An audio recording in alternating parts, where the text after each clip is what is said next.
Едно 17-годишно момче на име Гордън решава да направи еднодневен преход в планината Суперстишън в Аризона. Но скоро осъзнава, че не се движи толкова бързо, колкото си е мислял, и не след дълго слънцето залязва, а наоколо става напълно тъмно.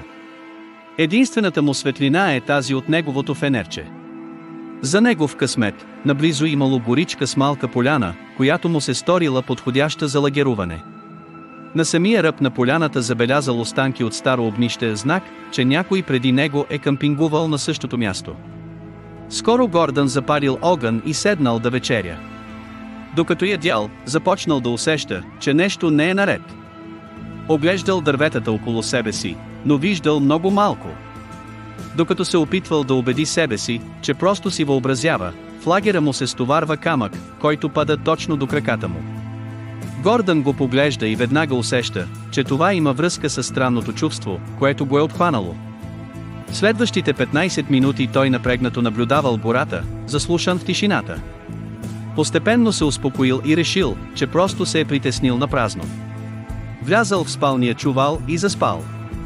Няколко часа по-късно Гордън се събужда със същото чувство на страх. Не вижда и не чува нищо, но усеща, че нещо не е наред. Тогава чува шум от раздвижване в листата. Посяга към фенерчето, което оставил до себе си преди да заспи, но то го няма. И точно в този момент в главата му зазвучава аларма. Фенерчето можеше да се премести само ако той сам го беше преместил. Това значи, че някой друг му е взел фенерчето докато е спал. Докато се оглежда, в периферията на зрението си забелязва светлина.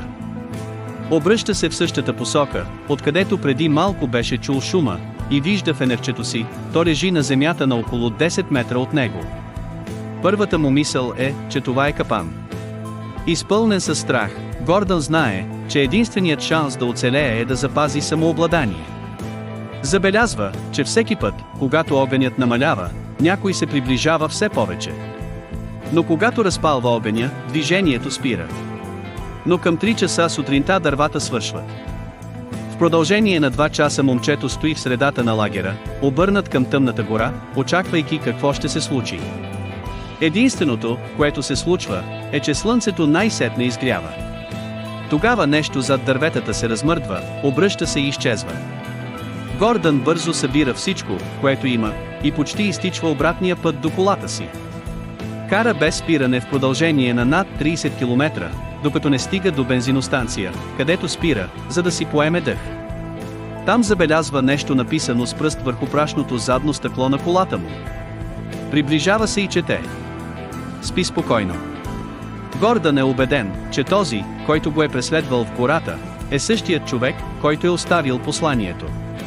И до днес се чуди: какво ли щеше да се случи, ако бях тръгнал към фенерчето?